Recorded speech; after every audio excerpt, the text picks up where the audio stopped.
네,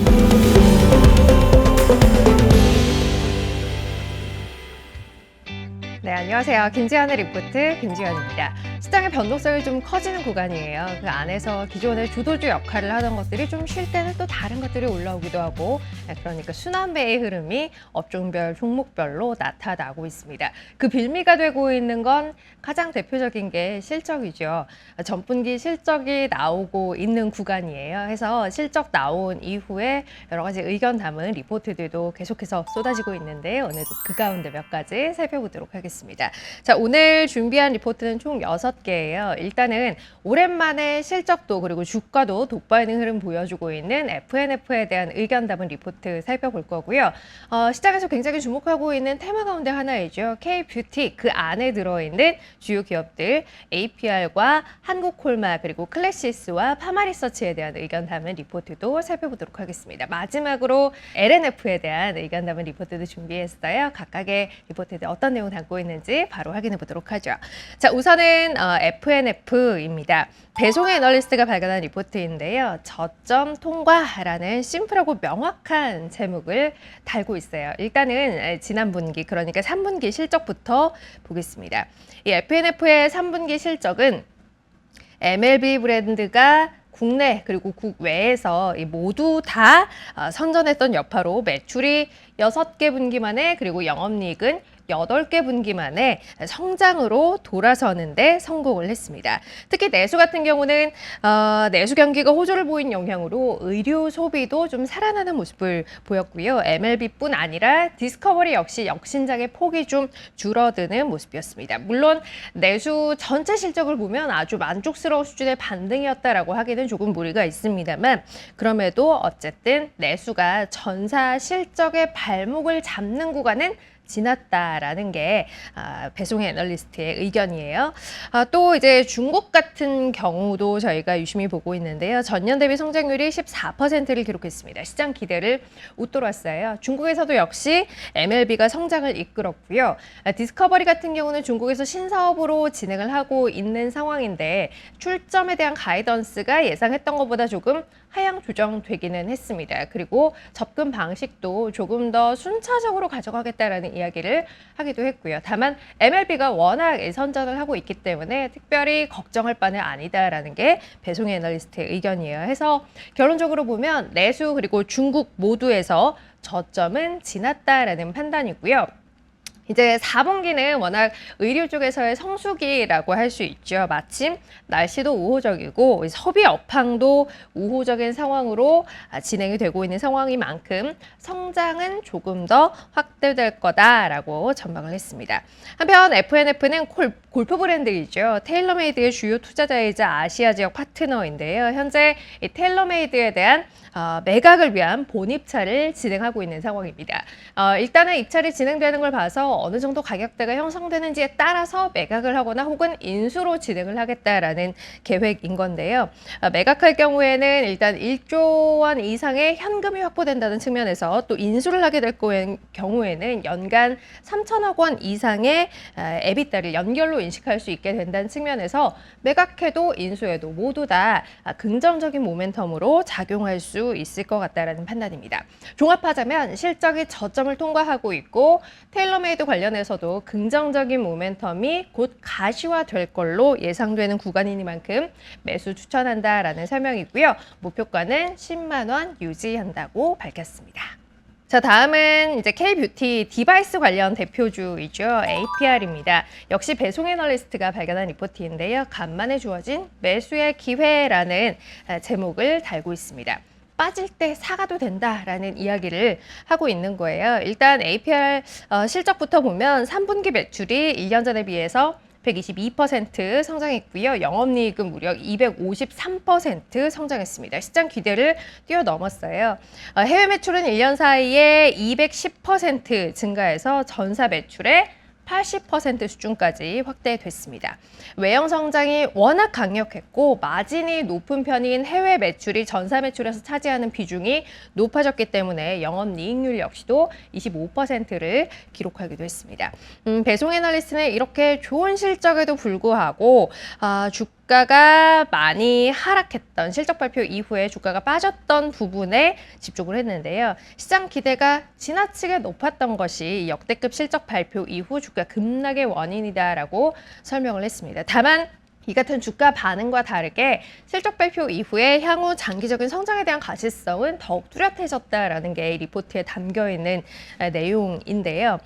실적 발표 이후에 회사가 어닝콜을 통해서 밝힌 내용을 보면 미국 오프라인 그리고 의료기기 신사업 진출이 향후 성장 전략의 중심이 될 걸로 보이고요. 이건 예상보다 더 빠르게 내년 중에는 가시화가 될 거라고 예상하고 있습니다. 정리하면 단기적으로는 최대 성수기 4분기의 실적 모멘텀이 일단 있고요. 내년 이후로 봤을 때는 질적 성장에 대한 기대감을 높일 수 있을 만한 모멘텀들이 있는 상황입니다. 해서 이번 하락으로 12개월 선행 PER이 상반기 수준인 24배 수준으로 완화된 만큼 주가가 낮아진 밸류에 대한 부담이 좀 덜어진 지금은 오히려 매수의 기회다라는 게 리포트에서 하고 있는 이야기입니다. 투자 의견 매수 유지했고요. 목표 주가 30만 원 유지한다고 밝혔습니다. 다음 역시도 K-뷰티 안에서 볼 수 있는 기업이에요. 화장품 ODM사 한국콜마인데요. K-뷰티의 외연 확대에 굉장한 기여를 했다라고 볼 수 있을 만한 기업 가운데 하나이죠. 배송 애널리스트가 발간한 리포트의 제목은 다만 실적 가시성 하락으로 다소 보수적인 뉘앙스를 담고 있습니다. 내용을 좀 볼게요.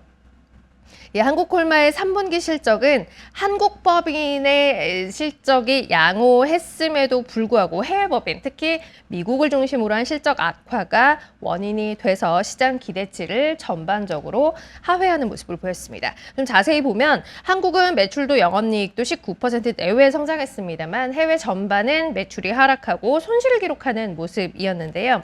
일단 중국 보면 매출이 1년 사이에 13% 감소했고 적자 전환했습니다. 캐나다 역시 매출이 전년과 동일 플랫한 모습을 보인 가운데 영업 적자는 13억 원을 기록했어요. 비록 예상보다는 적자 폭이 줄었습니다만 여전히 적자를 유지하는 모습이었고요.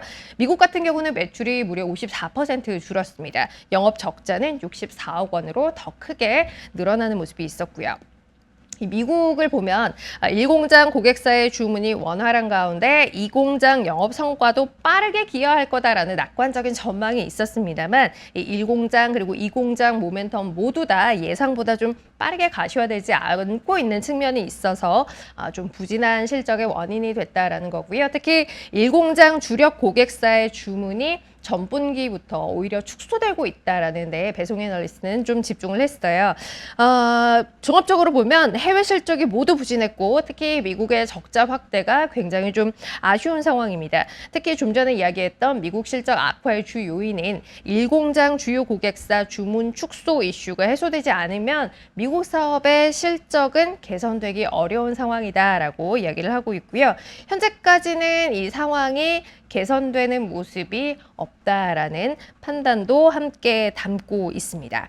때문에 기대했던 미국이 오히려 실적에 부담이 되고 있는 상황이고요. 여기에 더해서 한국 역시 4분기 일부 매출이 지연될 걸로 보여요. 그래서 단기적으로는 성장 둔화가 예상되고 있어서 상황을 전반적으로 봤을 때 실적과 관련한 불확실성이 좀 높아졌다라는 이야기를 했습니다. 때문에 실적 추정치를 하향 조정했고요. 목표가 역시 이를 반영해서 기존 11만 원이었던 걸 9만 5천 원으로 약 14%가량 하향 조정했습니다. 다만 투자 의견은 매수 유지한다고 밝혔고요. 다음은 이제 미용 의료 쪽으로 넘어갑니다. 먼저 클래시스인데요. 김충현 애널리스트가 발간한 리포트로 이루다로 검증한 M&A 전략, 이번엔 브라질이다라는 제목을 달고 있습니다. 클래시스 보면 전분기, 그러니까 3분기 실적이 매출이 1년 전에 비해서 40% 성장해서 시장 기대치에 부합했고요. 영업이익은 30% 성장했습니다만 시장 기대에는 미치지 못하는 모습을 보였습니다. 다만 이 보고서에서 주목하고 있는 건 당장의 실적이 좋았다 나빴다가 아니라 클래시스가 갖고 있는 M&A에 대한 경험, 거기서 나오는 가치에 좀 더 주목해야 한다라는 이야기를 이야기를 하고 있는데요. 지역별로 보면 브라질 매출 성장이 부진해서 전체 해외 매출 성장을 지난 분기에 깎아먹는 구조였습니다. 그래도 매출 성장을 유지했던 건 지난 2024년 인수했던 이루다와 시너지가 좀 나고 있고, 이 이루다는 미용 의료기기 전문 기업인데요. 이 이루다와의 시너지가 크게 봤을 때는 브라질 쪽에서 나고 있는 부진을 좀 상쇄하고 있는 상황이다라는 거예요. 여기서 이제 고무적인 건 이 깎아먹는 역할을 하고 있는 브라질도 이제는 바닥을 확인했다라는 점입니다. 일단 클래시스의 브라질 사업이 부진했다라는 이야기는 드렸는데요. 이건 이제 뭐 시장 수요가 부진했다거나 경쟁이 심화됐다거나 하는 구조적인 산업 내에서의 이슈는 아니었고요. 이 현지 유통사가 있었는데 현지 유통사가 매출 채권 회수에 어려움을 겪었고, 그로 인한 리스크를 조절하기 위해서 클래시스는 이제 브라질로 들어가는 물량을 좀 조절했습니다. 그래서 이제 브라질로 가는, 그러니까 브라질 쪽에서 발생하는 매출은 줄어들 수밖에 없는 구조였고요. 클래시스는 이 상황을 이제 해결하기 위해서 결단을 내렸는데요. 브라질 유통사를 직접 인수했어요. 그래서 이제 이 유통사를 직접 관리할 수 있게 된 만큼 매출 채권 회수와 관련한 리스크는 좀 떨어질 수밖에 없다라는 거고요. 해서 브라질에서 매출 기준 40%대 큰 폭의 성장을 내년에는 이제 다시 볼 수 있을 것 같다라는 이야기를 했습니다. 결과적으로 M&A를 통해서 이루다와 시너지를 발휘하게 됐고, 여기서 발생하는 매출이 좀 어려운 상황을 메이크업해주는 역할을 해왔고요. 여기에 플러스로 이제 현지 유통사 M&A를 진행하면서 브라질에서의 매출도 회복될 상황으로 볼 수 있겠죠. 이를 감안해서 2030년엔 매출 10억 달러를 달성하겠다라는 계획을 세우기도 했습니다. M&A 같은 경우는 빠르게 성장할 수 있는 좋은 수단이기도 합니다만, 저희가 흔히 승자의 저주라고 부르는 리스크를 안고 있는, 그러니까 양날의 검이라고 이야기를 할 수도 있죠. 때문에 M&A 성과가 좋은 서모피셔나 스트라이커 같은 기업들은 그로 인한 프리미엄을 더 받는 상황이기도 한데요. 김중현 애널리스트는 이 클래시스 같은 경우 시장 예상보다 빠르게 이루다와 시너지를 만들었고, 브라질 유통사와 결합을 준비하고 있으며 이 브라질 유통사에 대한 PMA, 그러니까 인수 후 통합까지 성공적으로 진행을 한다면 제조사, 유통사, 그리고 국가의 장벽을 뛰어넘은 크로스보더 이 M&A까지 경험한 유일한 국내 미용기기 기업이 될 것이기 때문에 프리미엄을 받기에 충분하다라는 이야기를 하고 있습니다. 그래서 단기 실적의 등락보다는 긴 그림, 큰 그림을 보는 게 중요하다라고 이야기를 했고요. 투자 의견 매수 유지했어요. 그리고 목표 주가는 실적 추정치 상향을 반영해서 기존 83,000원에서 9만 원으로 약 8%가량 상향 조정한다고 밝혔습니다. 다음은 역시 김중현 애널리스트가 발간한 리포트예요. 리쥬란으로 유명한 파마 리서치인데요. 한번 맞았어야 할 매를 빨리 맞은 것일 뿐이라는 제목을 달고 있습니다. 뭔가 뭐 좋지 않은 이슈가 있었나 보다 싶죠. 3분기 실적을 일단 보면 매출이 1년 전에 비해서 52% 성장하기는 했습니다. 하지만 시장 기대치에는 미치지 못했고요. 영업이익은 77% 성장해서 시장 기대치에 부합하는 정도의 실적을 달성했습니다. 주가는 실적 발표 이후에 큰 폭의 하락을 보였는데요. 최근 주가가 약세를 보이는 상황에서 실적에 대한 기대치도 많이 낮아져 있었습니다만, 실제 발표된 실적이 낮아진 기대치에 좀 미치지 못하는 모습을 보였기 때문에 그에 대한 실망을 한 번에 더 크게 주가가 반영했다라고 봐야 할 것 같습니다.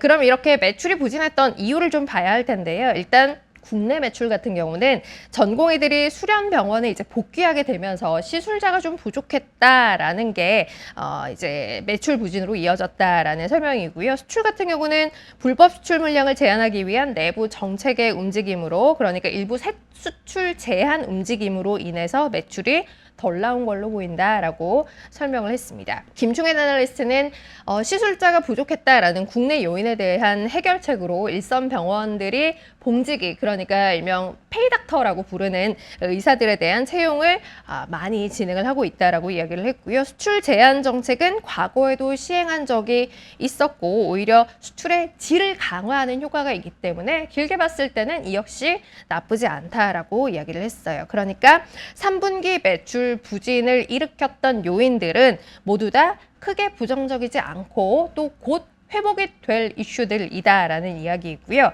여기에 대해서 4분기 국내에서는 중국인 무비자 관광객 효과가 기대되고 있고요. 수출 쪽에서는 프랑스 에스테틱 기업인 비바시로 들어가는 리쥬란 이 초도 물량이 더해질 예정입니다. 때문에 우려를 지나치게 키울 필요는 없다라는 게 이제 전체 틀에서 드리는 이야기이고요. 오히려 이번 하락으로 인해서 주가가 12개월 선행피 기준 22배까지 하락한 점은 긍정적으로 봤습니다. 말하자면 기존 갖고 있었던 밸류에이션에 대한 부담을 좀 털 필요가 있었는데 이번 기회에 털고 가게 됐다는 점, 그로 인해서 밸류에이션에 대한 부담 없이 내년도 성장을 논할 수 있게 됐다는 점 오히려 긍정적이다라고 설명을 했어요. 목표 배수 하향하면서 목표 주가는 기존 82만 원에서 70만 원으로 약 15% 하향했습니다만 투자 의견은 매수를 유지했고요. 다만 이제 4분기 실적이 꽤 중요해진 상황이죠. 그런 만큼 단기적으로는 10월 의료 관광객 소비 지출액 데이터를 눈여겨볼 필요가 있다라는 이야기로 마무리를 했습니다.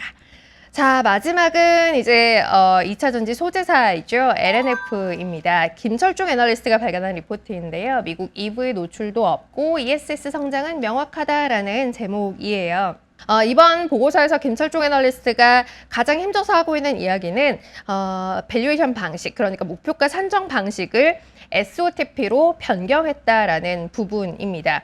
그러니까 사업부나 자산을 다 따로따로 평가해서 그 가치를 모두 더하는 방식으로 총 기업 가치를 추정하는, 주로 이제 이질적인 여러 사업부를 갖고 있는 복합 기업이나 지주사 가치를 산정할 때 사용하는 방식인데요. 김철중 애널리스트는 산업 수요 성장률이 EV 그리고 ESS 각각 너무 다르기 때문에 좀 명확히 구분해서 가치를 평가하는 게 좋겠다라는, 합리적이라고 보인다라는 의견으로 밸류에이션 방식 변경의 이유를 설명했습니다. EV용 하이니켈 양극재 사업 그리고 ESS용 LFP 사업 각각의 가치를 보면 결론적으로 EV 쪽은 5조 원, 그리고 ESS LFP 양극재 사업 가치는 1.6조 원으로 책정을 했습니다. 성장성과 별개로 보면 회사 내에서의 가치 규모는 여전히 절대적으로 EV 사업부가 크다라는 것, 5조 원 책정했다라는 것 아실 수 있는데요. 이 EV 쪽을 보면 북미 EV는 수요 둔화 관점에서 현재 섹터 내 리스크 요인이 되고 있는 상황입니다. 다만 LNF 같은 경우는 국내 2차 전지 업체 가운데 유일하게 북미 EV 쪽 리스크가 제한적이라는 데 김철중 애널리스트는 주목한다라고 이야기를 했어요. 구체적으로 보면 테슬라의 미국 전기차 판매는 파나소닉이 100% 점유를 하고 있고요. 때문에 보조금 축소로 인한 미국 내 테슬라 차량에 대한 수요 감소가 LNF에 미치는 영향은 사실상 크게 보지 않아도 된다, 거의 없다라는 게 이 설명입니다. LNF가 공급하고 있는 유럽, 중국, 또 기타 국가 시장의 경우 유럽의 보조금 재개 그리고 중국에서의 신차 출시 등으로 인해서 오히려 긍정적인 이슈들이 있다 때문에 긍정적인 수요 방향성을 기대할 수 있을 것 같다라는 이야기를 했고요. 한편 이제 성장의 축으로 보고 있는 ESS 관련해서 보면 속도감 있는 성장을 기대할 수 있을 만한 요인들이 충분하다라는 이야기하고 있어요. 7월 초 미국의 OBBB 액트 발표 이후에 북미에서 ESS 전방 수요가 일단은 크게 늘어난 상황이고요. 이 배터리 업체들에 대한 세액 공제 조건에 중국 등 특정 국가에 대한 공급망 의존도를 낮춰야 하는 부분이 들어 있습니다. 때문에 그를 대체할 한국 배터리 셀에 대한 고객사의 수요 증가 그리고 소재단에서의 탈중국 움직임 모두 다 포착되고 있어서 LNF에는 굉장히 우호적인 환경이 조성되고 있다라는 설명이에요. 이런 가운데 LNF 같은 경우는 북미 ESS LFP에 대한 투자를 선제적으로 진행했다는 점 감안하면 관련한 실적 기여가 그렇지 않아도 더 빠르게 반영이 될 거다라는 설명입니다. 김철중 애널리스트는 현재 커버하고 있는 2차 전지 소재 업체 가운데 향후 2개년 ESS 관련 실적 추정이 가능한, 그러니까 확보한 고객과 캐파가 확인 가능한 업체로 LNF를 꼽는다라고 이야기했고요. 때문에 섹터 내 탑픽 의견 제시를 했습니다. 매수 의견 가져가면서 목표가 기존 11만 원에서 18만 원으로 대폭 상향 조정한다고 밝혔습니다. 물론 지난 9월에 이 신주 인수권부 사채 BW 발행을 마무리했죠. 그래서 신주 인수권부 사채가 행사되면서 그로 인해 주가가 하락 변동성을 키울 수 있을 만한 리스크가 남아 있기 있기는 합니다만 회사 본질적인 내용들, 이 사업에서의 기회와 위험 요인을 따져봤을 때 주가의 하락은 오히려 매수의 기회다라는 관점에서 단기 조정이 있다면 매수 전략으로 대응하자라는 이야기 하기도 했습니다. 자, 이렇게 해서 LNF까지 오늘 준비한 리포트들 쭉 살펴봤어요. 오늘 전달해드린 내용들이 여러분 투자에 조금이라도 도움이 됐길 바라면서 저는 다음 시간에 좀 더 알찬 내용으로 다시 돌아오겠습니다. 그럼 좋은 한 주 보내세요.